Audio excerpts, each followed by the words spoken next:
নমস্কার। আমরা ফের কয়েকদিন পরে গল্প পাঠের ক্লাসে এলাম।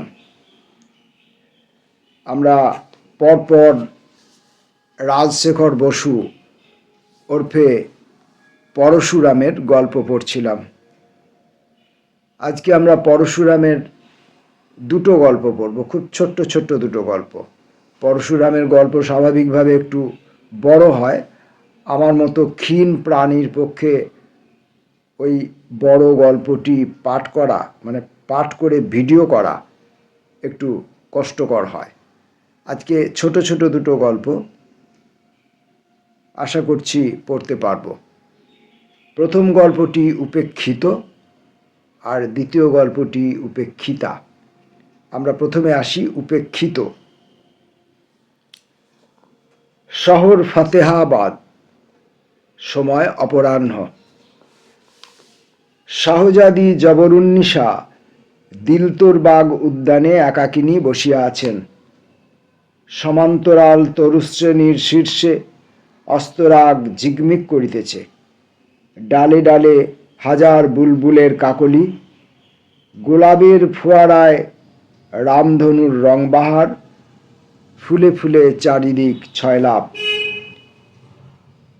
রাজশাহীর হাতে রাবাব, তাহাতে তিনি কোমল গুঞ্জন তুলিয়া আপন মনে মৃদুস্বরে গাইতেছেন। তাহার প্রিয় ব্যাঘ্র হেমকান্তি ফারুকশিয়র পদপ্রান্তে বসিয়া থাবা দিয়া তাল দিতেছে এবং মাঝে মাঝে স্বামিনীর বিজাপুরী জরিদার লাল চটি জুতা চাটিতেছে। সহসা একটি পুরুষ মূর্তির আবির্ভাব। গৌরবর্ণ, বলিষ্ঠ দেহ, বক্রাগ্র দাড়ি, বহুমূল্য পরিচ্ছদ, কটিবন্ধে রত্নখচিত পিধানে নিহিত দামস্কসীয় তলবার।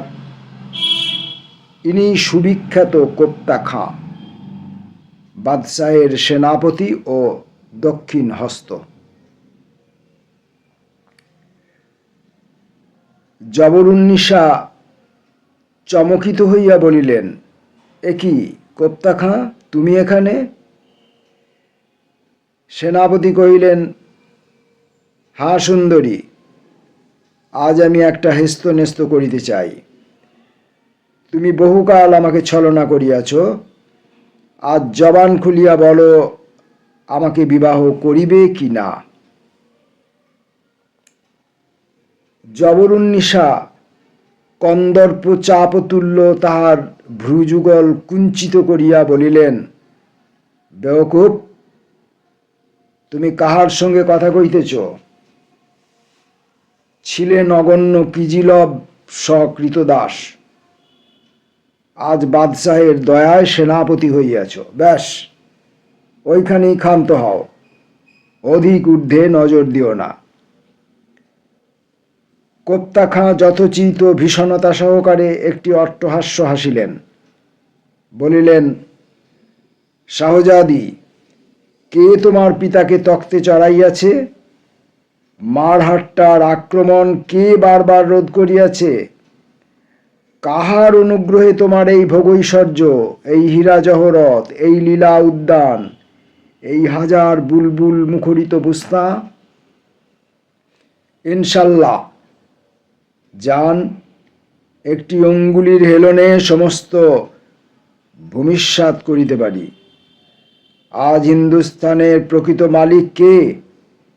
তোমার অক্ষম পিতা, না এই মহাবীর রুস্তমি হিন্দ কোপ্তা খাঁ ফতে জং? জবরুন্নিসা বলিলেন, কুত্তার গর্দানে লোম গজাইলে সে সিংহ হয় না। সেনাপতি কহিলেন, বিসমিল্লাহ, এই কথা আর কেহ বলিলে এই মুহূর্তে তাহাকে কতল করিতাম, কিন্তু তুমি আমার দিল গ্রেপ্তার করিয়াছ, এবারকার মতো মাপ করিলাম। যাহা হোক, এখনো বলো তুমি আমার হৃদয়েশ্বরী হইবে কি না। জবরুন্নিসা মধুর হাস্য করিয়া বলিলেন, কোপ্তা খা,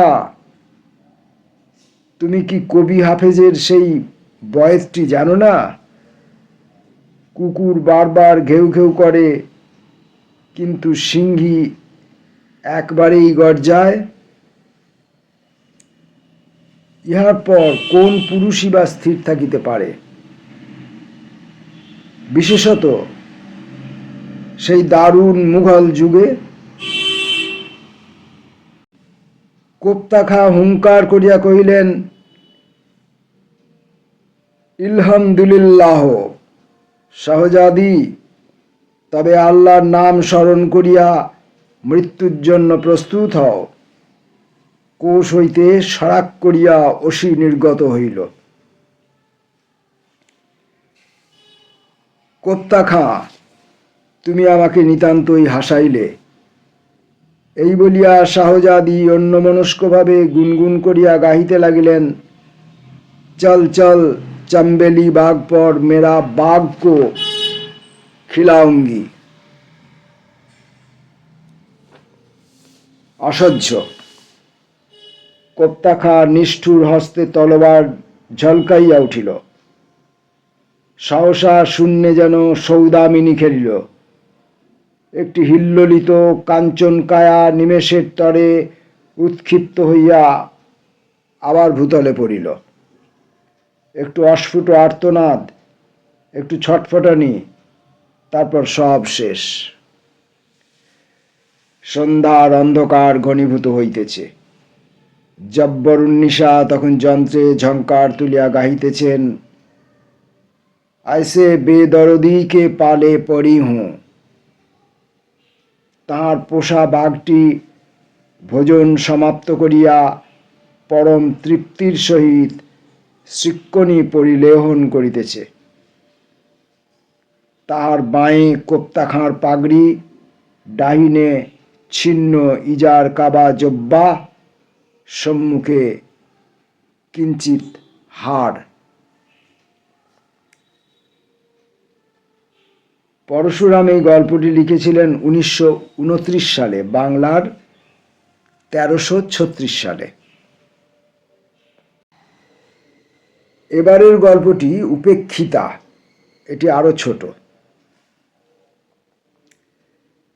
3 নম্বর রোডোডেনড্রন রোড, বালিগঞ্জ। বাহিরে মুষলধারে বৃষ্টি পড়িতেছে।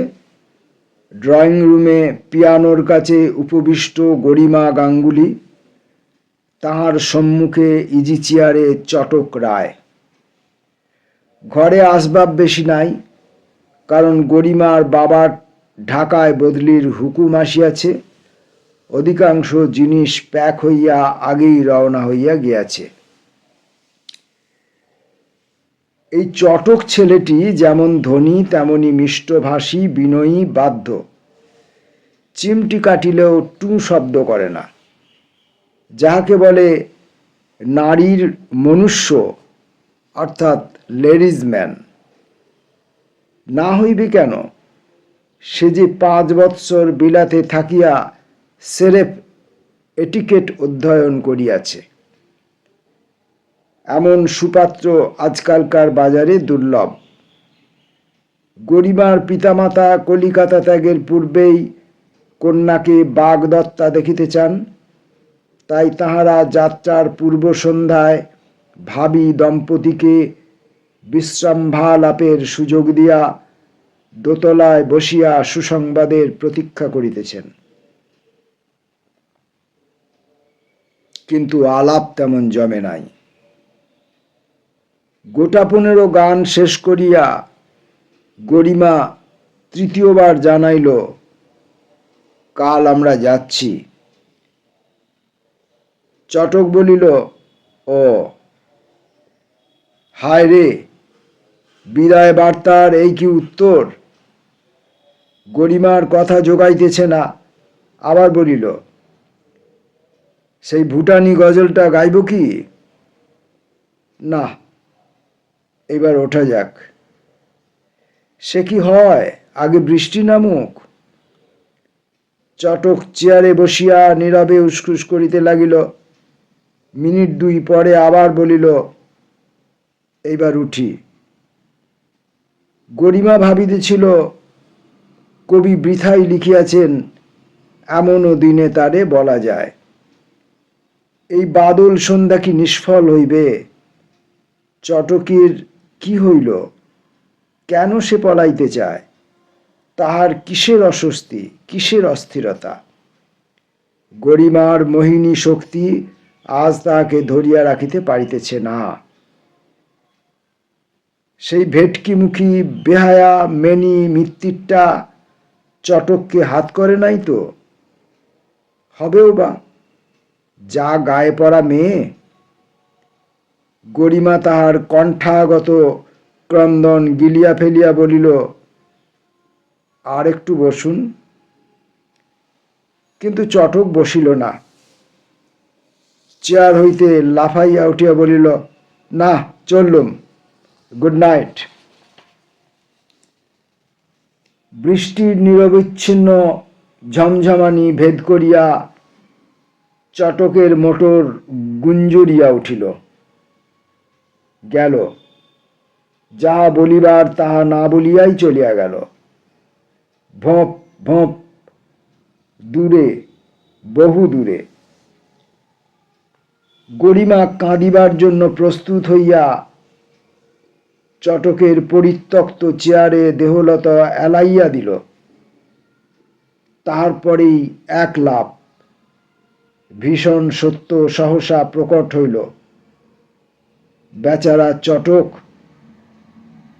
চেয়ারে অগন্তি ছাড় পোকা।